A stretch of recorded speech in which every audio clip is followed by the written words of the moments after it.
أعوذ بالله من الشيطان الرجيم. بسم الله الرحمن الرحيم.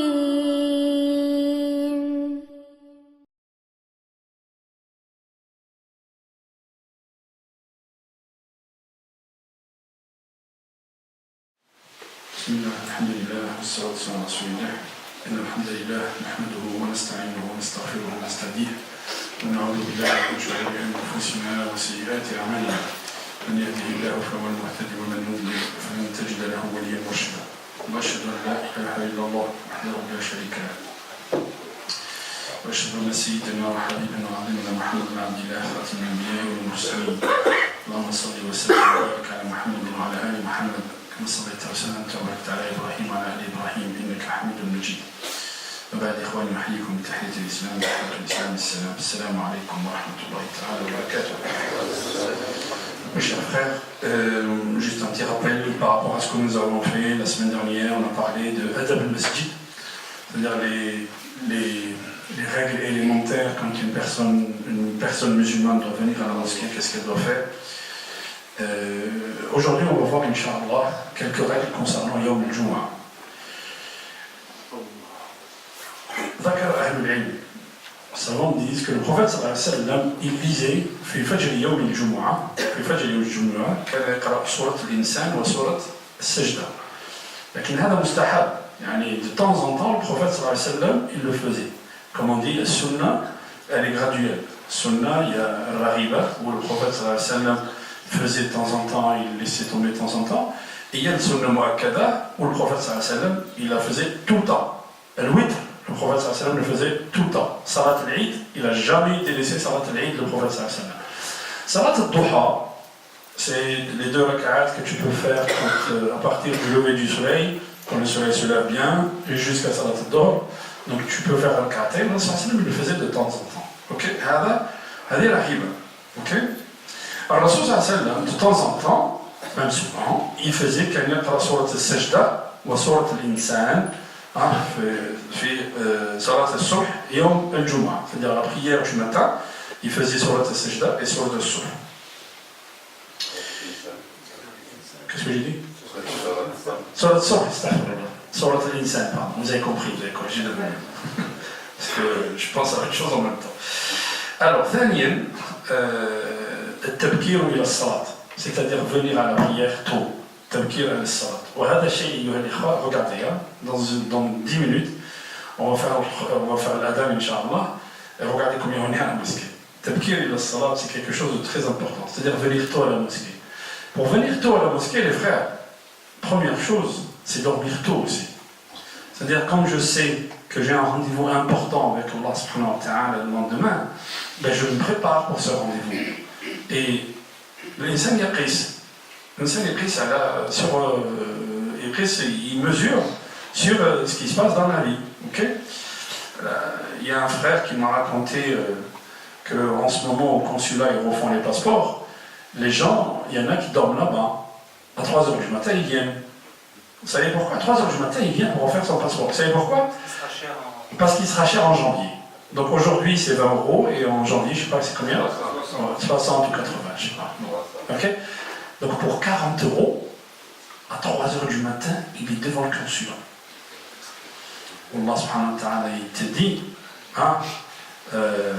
يا أيها الذين آمنوا هل أدلكم على تجارة تنجيكم من عذاب أليم تؤمنون بالله ورسوله وتجاهدون في سبيل الله ذلكم خير لكم إن كنتم تعلمون يغفر لكم ذنوبكم, pardonne vos péchés, ويدخلكم جنات تجري من تحتها الأنهار, il vous fait habiter un paradis où l'eau coule en dessous de vous, ومساكن طيبة في جنات عدن, et de belles demeures dans les jardins d'Éden. Qu'est-ce qu'il y a? Ben, tu te lèves le matin. Mais quand c'est 40 €, regardez la différence, regardez comment on est. Ok?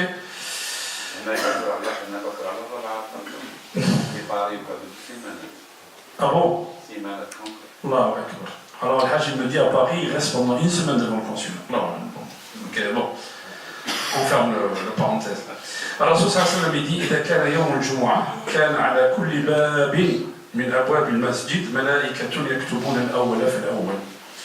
فإذا جلس الإمام طووا صحفهم وجلسوا يستمعون الذكر. ومثل المهجر أي المبكر كمثل الذي تهدى بدنه ثم كالذي يهدي بقرة ثم كبش ثم دجاجة ثم بيضة. Le prophète sallallahu alayhi wa sallam nous dit, quand le jour du vendredi arrive, il y a des anges qui sont dans la rue et il y a des anges qui sont devant la porte. Et les anges qui sont devant la porte, ils inscrivent le premier, le deuxième, le troisième, le quatrième et ainsi de suite. Ils inscrivent les gens qui arrivent à la mosquée. Et celui qui arrive le premier, c'est comme quelqu'un qui a donné un chameau. Celui qui arrive en seconde position, quand je dis le premier, alors ça c'est dit Sa'al Oula, c'est-à-dire la première heure. La première heure, c'est pas 5 heures du matin. Hein.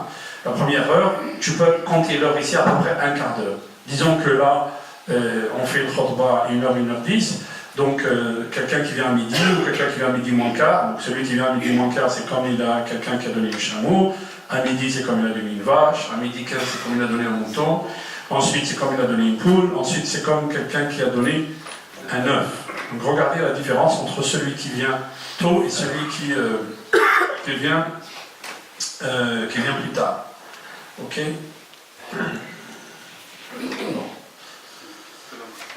Salam wa rahmatullah. Donc on a dit pour venir tôt à Salat al-Jumu'ah, l'insan il ne passe pas, il dort tôt. Ça c'est la première. Et on a dit aussi, l'insan yatafarraq min ash'arihi. C'est bien ici nous travaillons le vendredi. Donc si quelqu'un travaille, ok. Parmi les règles du vendredi, c'est de se laver. Donc ils prennent sa douche déjà avant de sortir. Parce que le lama, la ghusl yawm al-jumu'ah wajib, c'est ce que dit le prophète sallallahu alayhi wa sallam.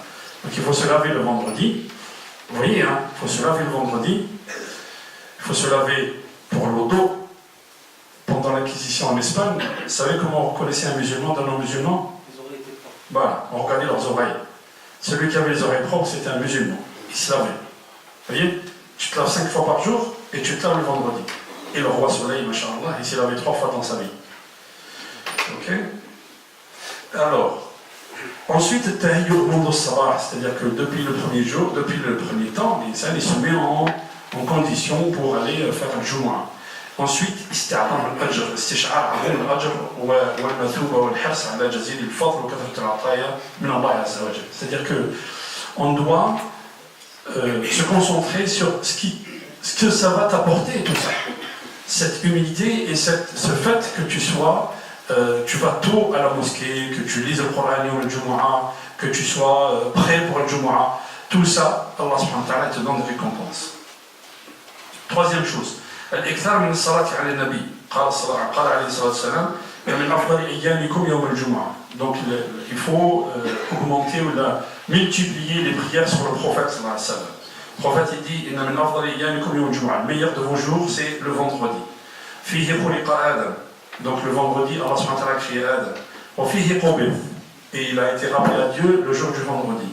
وفيه النفخة. Et le jour du vendredi Allah subhanahu wa ta'ala il appelle pour qu'on souffle dans la trompette. وفيه الصعقة.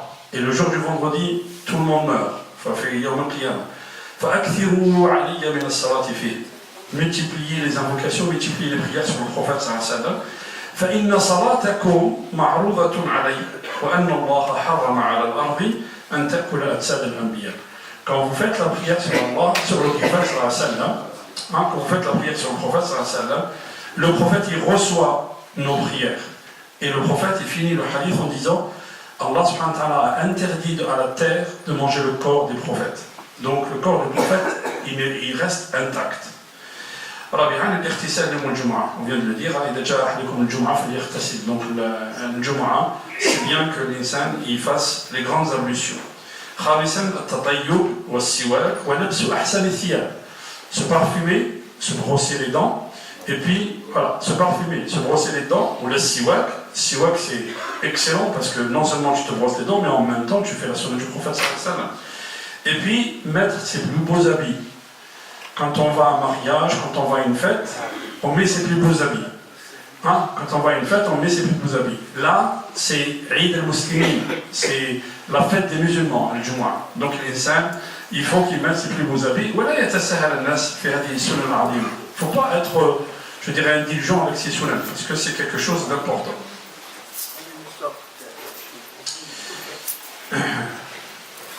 Alors, قال رسول الله صلى الله عليه وسلم, le prophète صلى الله عليه وسلم a dit, من اغتسل يوم الجمعة واستاك ومس من طيب إن كان عنده, celui qui se lave le jour du vendredi, et celui qui se brosse les dents, ومس من الطيب, il se parfume, ok, ولبس أحسن ثيابه, il met ses plus beaux habits, ثم خرج حتى يأتي المسجد, ensuite il sort jusqu'à ce qu'il arrive à la mosquée. فلم يتخطى رقاب الناس, il n'a pas traversé les rangées. Il arrive, là où tu arrives, si tu veux être devant l'imam, il faut que tu arrives tôt. Si tu arrives en dernier, ben tu restes en dernier. ولم يتخطى رقاب الناس حتى ركع ما شاء أن يركع ثم أنصت. Ensuite, quand il arrive à la mosquée, il fait tahiyat al-masjid. Ensuite, il écoute l'imam. فلم يتكلم حتى يفرغ من صلاته. Il ne parle pas, on ne parle pas pendant que l'imam il fait le prêche. Ok? كانت كفارة لما بينها وبين الجمعة التي ما قبلها. Donc, entre ce vendredi et l'autre vendredi, Allah subhanahu wa ta'ala efface tous les péchés. Celui qui fait ce que je viens de dire, ce que dit le prophète sallallahu alayhi wa sallam. Aussi, parmi les règles de bienséance sur le Jumu'ah, qira'at surat al-Kahf. Dans une riwaya, qira'at surat al-Kahf et qira'at surat al-Dukhan aussi. Ça fait partie aussi, mais on reste déjà sur al-Kahf. Allah subhanahu wa ta'ala dit, celui qui lit surat al-Kahf yawm al-Jumu'ah, Allah subhanahu wa ta'ala te donne une lumière. Et on avait expliqué ici pourquoi Allah subhanahu wa ta'ala nous demande de lire Surat al-Kahf yawm al-Jumu'ah, parce qu'il y a quatre leçons dans Surat al-Kahf. La leçon de ceux qui ont fui avec leur religion, la leçon de Moussa ou al-Khidar, la leçon des deux jardins, et la leçon de Dhil Qarnayn. Dhil Qarnayn, c'est la leçon du pouvoir. Moussa, c'est la leçon du savoir. Al-Jannatin, c'est la leçon sur le mal, c'est-à-dire l'argent, la propriété. Et l'épreuve de la religion avec les gens qui ont fui avec leur religion. On reviendra, Inch'Allah, sur Surat al-Kahf dans une autre séance parce que ça nécessite un peu de temps. Ok? سابعا وجوب الإنصات للخطبة والحرص على فهمها والاستفادة منها. قال صلى الله عليه وسلم: إذا قلت لصاحبك أنصت يوم الجمعة والإمام يخطب فقد لغوت. C'est une obligation d'écouter ce que dit l'imam. N'importe quel imam, n'importe quel Jumu'ah. Allah subhanahu wa ta'ala dit: Ya ayyuha alladhina amanu, idha nudiya li salati al-Jumu'ah, fas'aw ila dhikrillah. Il faut que tu ailles le Jumu'ah. Ici, là-bas, où tu veux, mais là où tu es, il faut que tu fasses le Jumu'ah. C'est très très important. C'est très important. Et c'est un fondement de notre religion, ayyuha al-ikhwa. Alors, Rasul sallallahu alayhi wa sallam, il a dit, dans un hadith, il dit,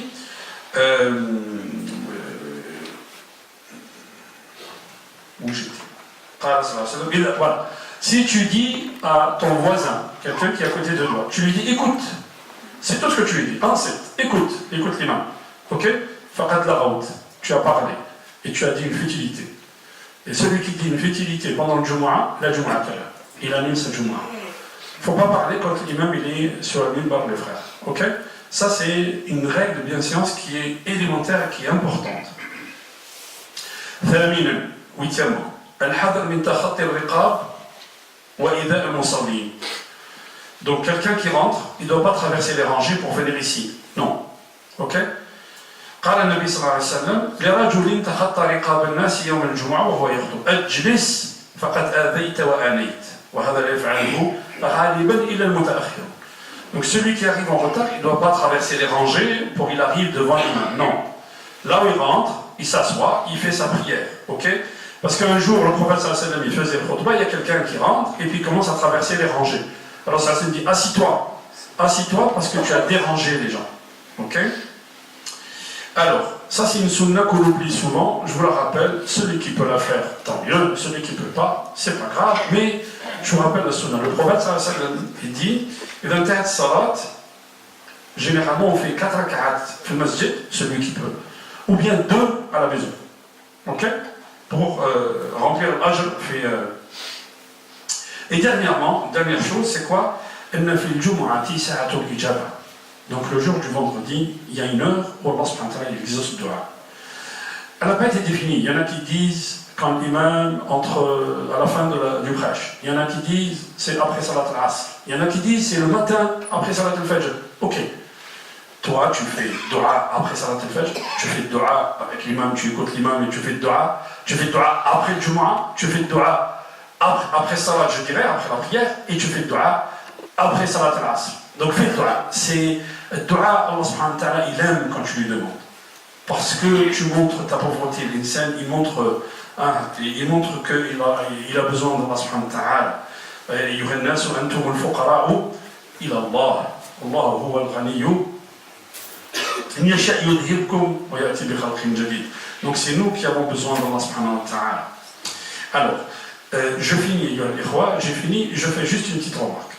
Il y a un frère qui m'a parlé d'un membre de sa famille qui a une maladie grave, qui est le cancer. Alors, je n'ai pas la prétention d'être médecin, je n'ai pas la prétention d'être... Ceci étant, quand on a fait l'étude sur le mois de Ramadan, si vous vous souvenez, on avait dit que le jeûne à Ramadan, ça guérit de beaucoup de choses. Et qu'il y a des cliniques en Allemagne, il y a des cliniques aussi en France, il y a des cliniques en Suisse, ils utilisent beaucoup ça aussi en l'ancienne URSS, en Russie. Ils utilisent ce qu'on appelle le jeûne hydrique. C'est-à-dire que la personne, elle jeûne, et quand elle jeûne d'une manière hydrique.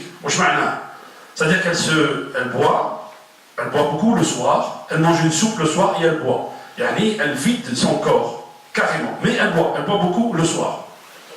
Ce jeûne hydrique a permis de guérir des tumeurs de cancer.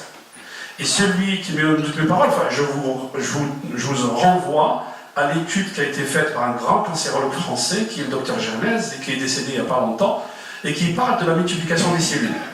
Et il dit que la multiplication des cellules suit un rythme de 1 mois. Okay. Donc si la personne jeûne, parce que quand on jeûne, qu'est-ce qu'on fait? En fait, on prive l'organisme d'apport alimentaire.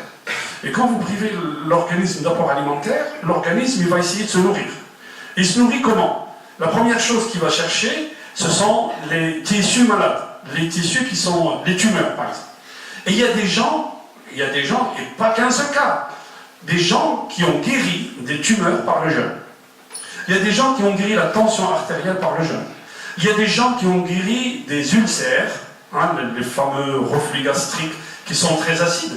Il y a des gens qui ont guéri ces ulcères par le jeûne. Donc c'est très important,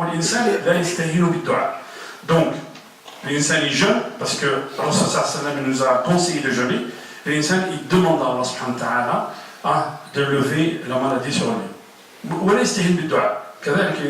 Il boit ma zamzam. Si vous avez quelqu'un qui part à la Mecque, buvez ma zamzam, ou Allah subhanahu wa ta'ala. Mais à condition, Allah subhanahu wa ta'ala ne te donne la guérison que si tu as la certitude. Si tu n'as pas la certitude, il n'y a rien qui se passe. Tu as le yaqin, Allah subhanahu wa ta'ala. Mais quand tu laisses le haram, Allah subhanahu wa ta'ala yughnika min al-halal. Quand toi, tu mets le sabab, tu prends ma zamzam. Et Allah sallallahu il a dit, ma zamzam shifa'un lima shuriba. Ma zamzam, c'est une guérison pour laquelle tu le bois. Il faut que tu aies la certitude. Tu n'as pas la certitude, il n'y a rien qui se passe. Vous voyez les frères? Ok. C'est juste un rappel, si quelqu'un a une expérience, qu'il nous l'a fait savoir, أقول قولي هذا وأستغفر الله لي ولكم فاستغفروه يغفر لكم إنه هو الغفور الرحيم وأذن الصلاة بارك الله فيكم. Ah oui, pardon, j'avais oublié. Il est où, monsieur? Alors, on va donner le micro tout de suite? Ouais, ok. Vas-y. Je te donne celui-là? Ok.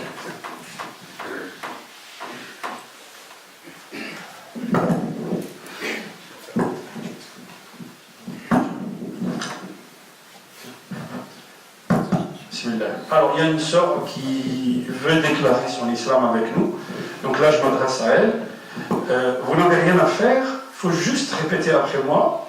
Et qu'Allah, Inch'Allah, il vous accepte dans la communauté des croyants et que tous les croyants qui sont dans cette mosquée aujourd'hui témoigneront ici, dans ce bas monde, et témoigneront devant Allah subhanahu wa ta'ala de votre adhésion à la communauté des croyants. De toute façon, on est tous musulmans de naissance, tous musulmans dans le sens soumis à Allah subhanahu wa ta'ala. C'est bon, hein?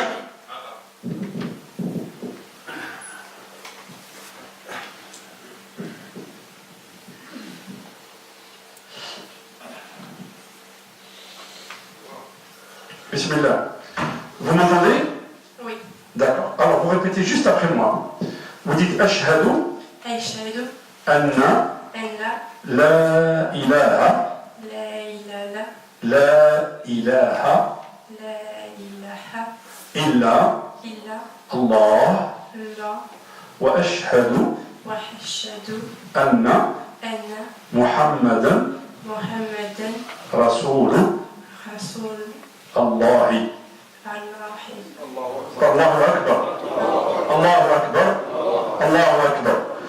Bienvenue dans la communauté des croyants, ma sœur, et qu'Allah vous guide et vous facilite. On se verra, Inch'Allah, après. Barakallahu fik. Ok, Nadim Islam, barakallahu.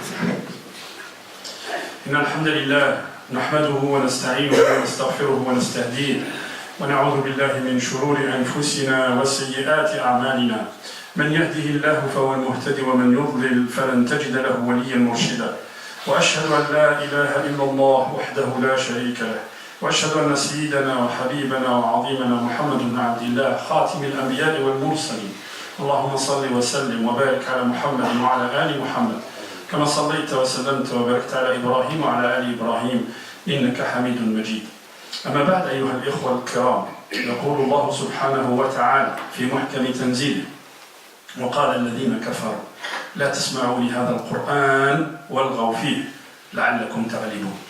Ceux qui ont mécru, ils ont dit n'écoutez pas ce Coran, ne l'écoutez pas, et surtout chahutez pendant qu'on le récite. Peut-être que vous aurez le dessus sur ces gens-là qui récitent le Coran. يعني هذه الآية نزلت في كفار قريش. Elle est descendue, cette ayah est descendue sur les gens de Quraysh. Mais comme on est proche du Coran, il est valable jusqu'à la fin des temps, les frères. Donc ce qui se passe aujourd'hui, c'est exactement ça. Fi Surat al-Isra, que nous allons essayer d'étudier quelques versets de Surat al-Isra, aujourd'hui, bi'idhnillah, fi hati al-khutbah. في سورة الإسراء يقول الله سبحانه وتعالى لنبيه الكريم هذه الآية que je vais vous citer نزلت في حادثة un jour quand سورة تبت يدا سورة المسد est descendue la femme de Abu Lahab est venue avec un bâton le prophète sallallahu alayhi wa sallam il faisait la prière devant la Kaaba et Abu Bakr à côté de lui il la voit venir dit ya Rasulallah innaha imra'atun badi'a. C'est une femme infâme, c'est une femme obscène. Donc si on reste là, elle va nous insulter. Il faut qu'on se lève, il faut qu'on parte. Allah elle ne va pas me voir. Elle est arrivée. Elle dit à Abu Bakr, il est où ton compagnon? Pourquoi? Tu lui cherches quoi? J'ai appris qu'il m'a insulté, qu'il a dit des choses sur moi, il a dit de la poésie en m'insultant. C'est pas un poète. Tu me diras, quand tu le verras, que je le ferai. Et elle est partie. Abu Bakr, il regarde le prophète, il dit, ah, Rasulallah, elle t'a pas vu. فقال الرسول صلى الله عليه وسلم, il lui récite cette ayah, وإذا قرأت القرآن جعلنا بينك وبين الذين لا يؤمنون بالآخرة حجابا مستورا.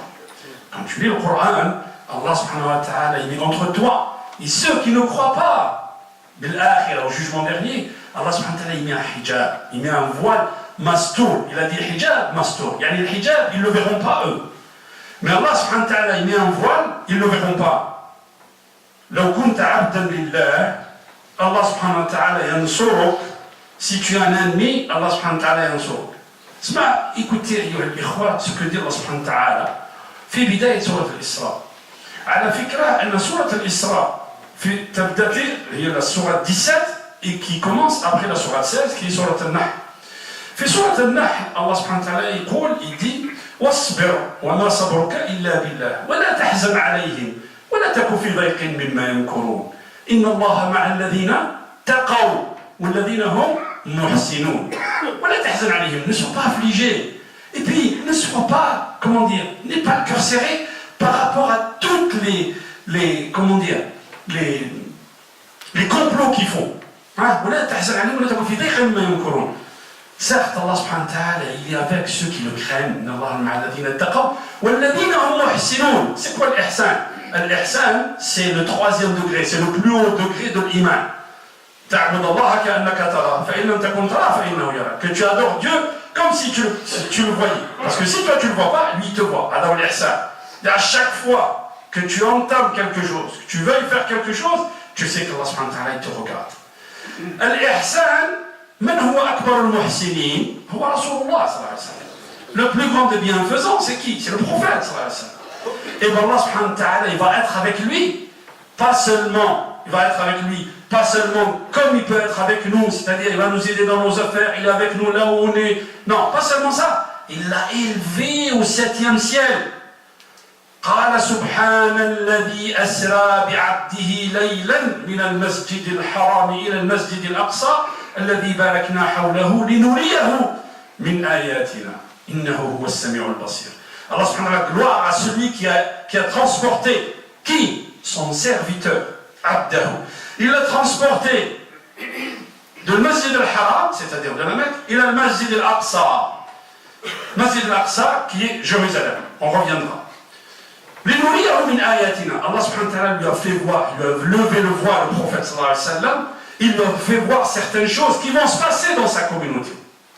Ensuite, Allah subhanahu wa ta'ala l'a élevé au 7e ciel. On ne va pas raconter Hadith l'Isra, on l'a raconté déjà, on l'a raconté une autre fois, Inch'Allah. Mais في Hadith l'Isra, le prophète sallallahu alayhi wa sallam avec Jibril et le Buraq, il a traversé le premier, le deuxième, le troisième, le quatrième, le cinquième, le sixième et le 7e ciel. Quand il est arrivé au 7e ciel, à un moment donné, Jibril lui dit, moi je m'arrête là. Et le Rasul sallallahu alayhi wa sallam dit, je pars tout seul. قال نعم لو أنت عبرت لاحترقت ولو أنا عبرت لاحترقت. Il dit oui, tu vas y aller tout seul. Parce que si toi t'y vas, tu vas traverser. Si moi j'y vais, je me brûlerai. وذهب الرسول صلى الله عليه وسلم إلى ربه. Il est allé voir son Seigneur. Et de là, il nous a ramené quoi? Le plus grand cadeau qu'Allah subhanahu wa ta'ala nous a donné, c'est la liaison avec lui, as-salat, as-sila. Allah subhanahu wa ta'ala il raconte ça في سورة الإسراء. هل رأى ربه؟ C'est autre chose. On en a déjà parlé aussi أيها الإخوة. قلنا سبحان الذي أسرى بعبده ليلا من المسجد الحرام إلى المسجد الأقصى الذي باركنا حوله لنريه من آياتنا إنه هو السميع البصير. باركنا حوله أي أن البركة حول المسجد الأقصى.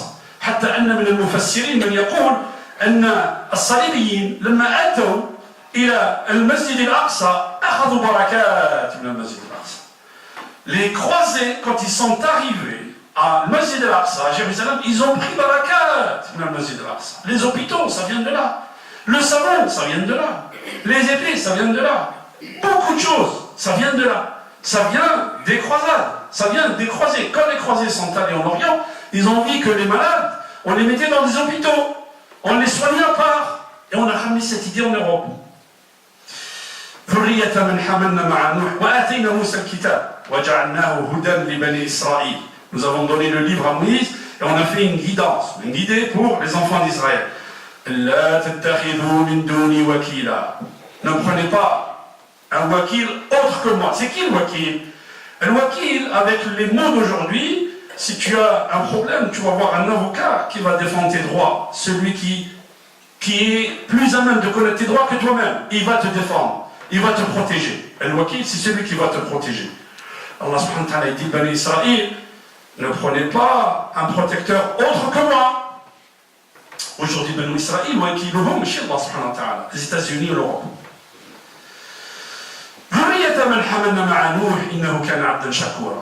Vous êtes les descendants de ceux qui ont suivi Nuh, et vous êtes les descendants d'un des enfants de Nuh, qui était un serviteur indulgent. Alors regardez, quand Allah subhanahu wa ta'ala parle de Nuh, il dit Abd. Quand Allah subhanahu wa ta'ala parle du prophète, il dit Abd. Il a élevé au 7e ciel, mais il reste Abd. Il reste serviteur d'Allah subhanahu wa ta'ala. Le fait de l'élever au 7e ciel, il ne devient pas ilah, il ne devient pas un autre Dieu, ou là un fils de Dieu. Non, il reste Abd. Mais en même temps, Abd, quand Allah subhanahu wa ta'ala dit Ibadan lana, ou la ibadana, ou la abdana, quand Allah subhanahu wa ta'ala dit Abd, c'est l'apogée de la dévotion.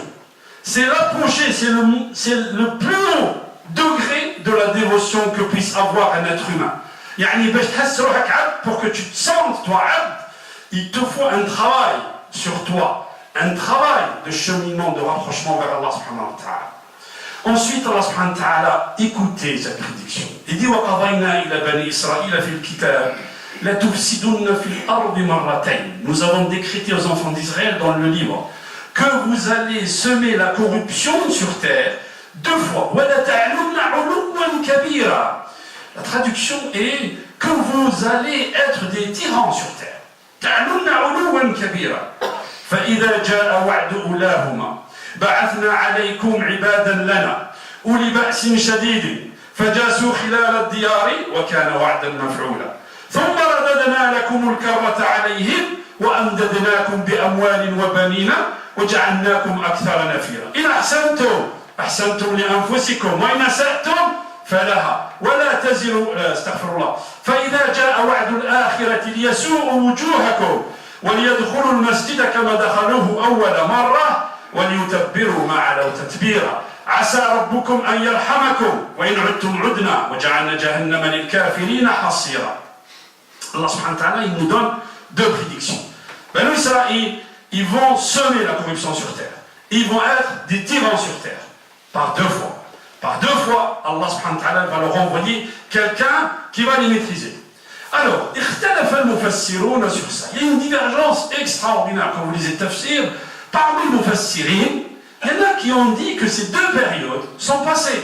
Al-Qurtubi, مثلا, ou le Cheikh Tahir ibn Ashur, rahimahullah, ils disent que ces deux périodes, c'est la période de Nabucodonosor, Al-Bukhtansa, qui, lui, il a brûlé Jérusalem.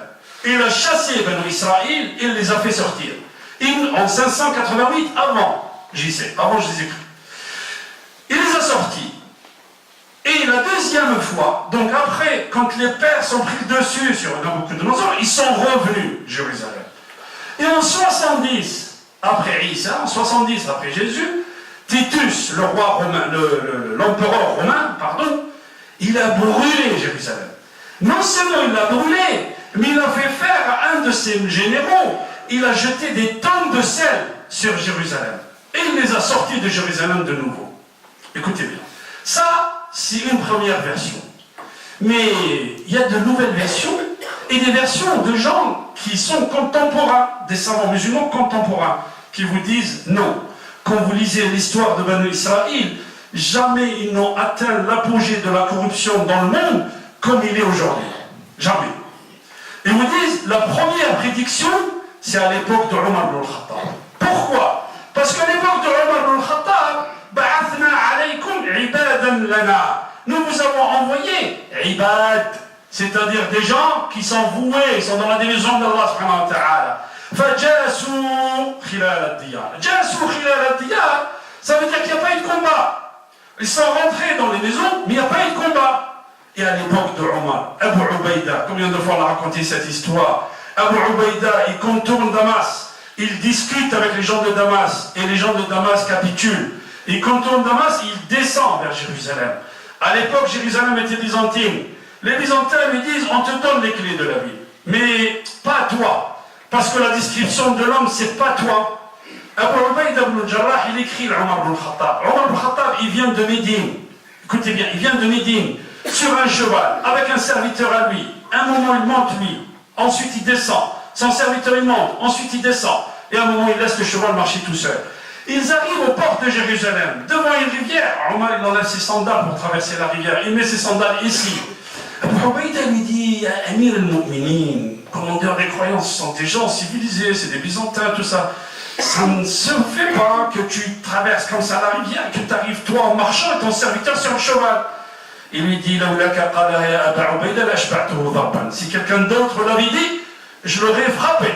Mais toi, j'ai beaucoup d'estime pour toi, parce que le prophète sallallahu alayhi wa sallam, il t'a prédit le paradis. Ils arrivent, le patriarche avec ses hommes d'église sont là, il le regarde. Il dit, c'est exactement la description de la personne à qui on donnera les clés. Et Omar ibn Khattab, il rentre à Jérusalem. Et on lui donne les clés de Jérusalem. Et il écrit un pacte de paix avec les habitants d'Ilia, les habitants de Jérusalem, dans lequel il leur laisse libre cours à pratiquer leur religion. Et Omar ibn Khattab, il va visiter le Saint-Sépulcre, Kanisat al-Qiyamah, à Jérusalem. Et il dit al-Salat. Kanisat al-Qiyamah, les chrétiens disent que Jésus, Isa alayhi salam, quand il a été crucifié, nahnu la nu'min bihada. On l'a enterré ici. Et au bout de 3 jours, ils n'ont rien trouvé. Donc, il va revenir par cette église là-bas. Et c'est une église très sacrée chez les chrétiens. Dakhala Omar ibn Khattab dans cette église avec les compagnons. Et les compagnons, ils lui disent, on va faire la prière. Omar قال ليس كذلك حتى لا يأتي من بعدي من يقول عمر صلى هنا. Pour que les gens ne viendront pas après moi, ils diront Omar il a fait la prière ici. لهم مسجدهم ولنا مسجدنا. Et il sort Omar ibn Khattab, il demande au patriarche, il est où le Masjid al-Aqsa? Le Masjid al-Aqsa, c'était pas une mosquée, non, c'était l'endroit où il y avait le Masjid al-Aqsa. Alors Rasul sallallahu alayhi wa sallam, Abu Dharr, il lui dit, Ya Rasulallah, ما هو أول مسجد بني على وجه الأرض؟ Quelle est la première mosquée qui a été construite sur terre? قال المسجد الحرام, la Kaaba. بناها ثم أي يا رسول الله لك ثم après ça c'est quoi؟ قال المسجد الأقصى. كم بينهم؟ 40 سنة. مسجد الحرام بناه إبراهيم ثم بنى المسجد الأقصى. Donc il y a des musulmans qui disent le Masjid al-Aqsa c'est le temple de Salomon. Là, abadan. Ça n'a rien à voir avec le temple de Salomon. Et on fera une démonstration une autre fois, l'autre avec lui. Donc le Masjid al-Haram, il y avait l'endroit. Qu'est-ce qu'ils en ont fait? Mazbala, un endroit où jeter les détritus. Omar ibn Khattab, il a commencé à enlever toutes les détritus, tous les détritus qu'il y avait, et il a fait la prière là, à cet endroit. Abd al-Malik ibn Marwan, c'est-à-dire à l'époque des Omeyyades, on a construit la mosquée et on a doré le dôme qui existait, qui existe aujourd'hui encore à Jérusalem. Alors regardez, le ulama dit que la première prédiction, c'est celle-là. Quand Omar ibn Khattab, il a pris Jérusalem, il a écrit que Ben Israël ne doivent pas rester avec les chrétiens dans cet endroit-là. La deuxième prédiction, c'est laquelle? La deuxième prédiction, Allah subhanahu wa ta'ala, il dit عسى ربكم فإذا جاء وعد الآخرة. الآخرة هنا, c'est la dernière prédiction. ليسوء وجوهكم فإذا جاء وعد الآخرة ليسوء وجوهكم وليدخلوا المسجد كما دخلوه أول مرة. Quand vient la deuxième prédiction, عبادا لنا, Allah subhanahu wa ta'ala dit, des serviteurs d'Allah vont rentrer de nouveau où? À la mosquée. La première prédiction, il ne dit pas ils sont rentrés à la mosquée. Parce qu'il n'y a pas la mosquée. Il dit فَإِذَا جَاءَ وَعْدُ الْآخِرَةِ. Quand arrivera la deuxième prédiction, Allah subhanahu wa ta'ala يَسُوءُ وُجُوهَكُمْ.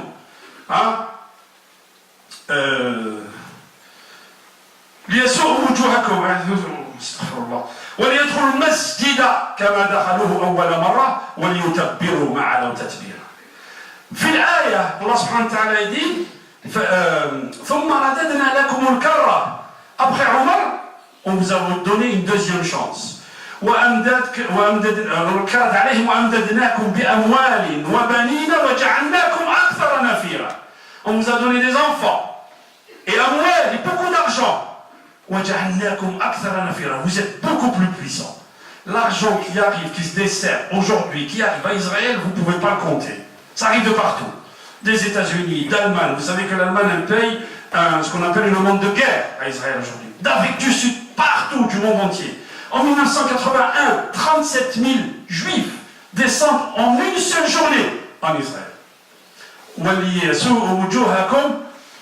Regardez, إن أحسنتم أحسنتم لأنفسكم وإن أسأتم فلها فإذا جاء وعد الآخرة. Quand la deuxième prédiction viendra, ليسوء وجوهكم وليدخلوا المسجد كما دخلوه أول مرة وليتبروا ما علوا تتبيرا. عسى ربكم أن يرحمكم. Peut-être qu'Allah subhanahu wa ta'ala va vous combler de miséricorde. وإن عدتم عدنا. Si vous revenez, on revient. Ok? وجعلنا جهنم للكافرين حصيرا. Les savants vous disent l'État d'Israël, il finira un jour. C'est clair. C'est dans le Coran. Je vais vous donner la dernière prédiction. Ça, c'est les premières ayats في سورة الإسراء. La ayat 104 من سورة الإسراء. Allah subhanahu wa ta'ala dit وَقُلْنَا مِنْ بَعْدِهَا لِبَنِي إِسْرَائِيلَ اسْكُنُوا الْأَرْضِ فَأَرَادَ أَنْ يَسْتَفِزَّهُم. Allah subhanahu wa ta'ala, il parle de Pharaon. Pharaon, il a voulu les exterminer. Allah subhanahu wa ta'ala l'a exterminé lui. Et il a dit après aux enfants d'Israël, habitez la terre, absolue, partout dans la terre.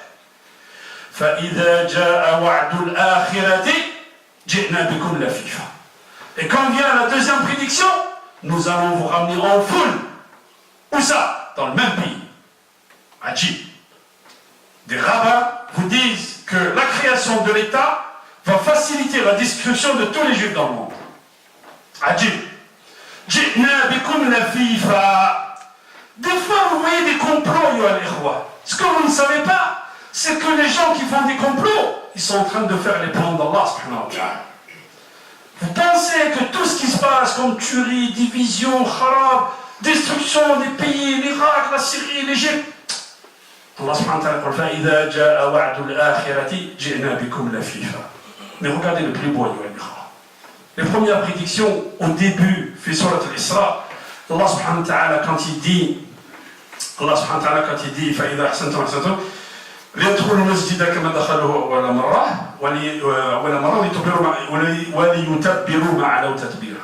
Après il dit عسى ربكم أن يرحمكم وإن عدتم عدنا. Si vous revenez, on revient. وجعلنا جهنم للكافرين حصيرا. بعدها وش يقول؟ إن هذا القرآن يهدي للتي هي أقوم. Ce Coran guide vers ce qui est le meilleur, le plus droit. Autrement dit, cette prédiction, elle est où? Fait le Coran.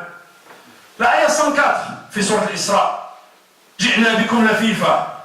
Qu'est-ce qu'il dit après? وبالحق أنزلناه وبالحق نزل. وبالحق أنزلناه وبالحق نزل وما أرسلناك إلا مبشرا ونذيرا. Autrement dit, Allah subhanahu wa ta'ala nous dit, الحق il est là. الحق il est là. وبالحق أنزلناه وبالحق نزل وما أرسلناك إلا مبشرا ونذيرا. وقرآنا فرقناه لتقرأه على الناس على مكث. ونزلناه تنزيلا. قل آمنوا به أو لا تؤمنوا إن الذين آمنوا به أو لا تؤمنوا إن الذين أوتوا العلم من قبله إذا يتلى عليهم يخرون للأذقان سجدا.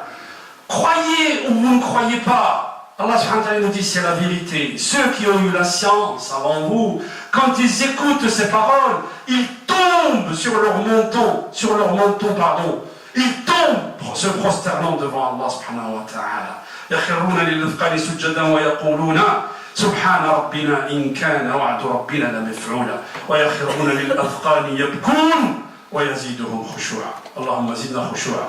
قولوا قولي هذا واستغفر الله لي ولكم استغفروه يغفر لكم إنه هو الغفور الرحيم. لا حول ولا قوة إلا بالله. بسم الله والحمد لله والصلاة والسلام على رسول الله ولا حول ولا قوة إلا بالله. سورة الإسراء أيها الإخوة. Elle se termine comment? وقل الحمد لله الذي لم يتخذ ولدا. Elle a commencé بالتسبيح et elle finit بالتحميد.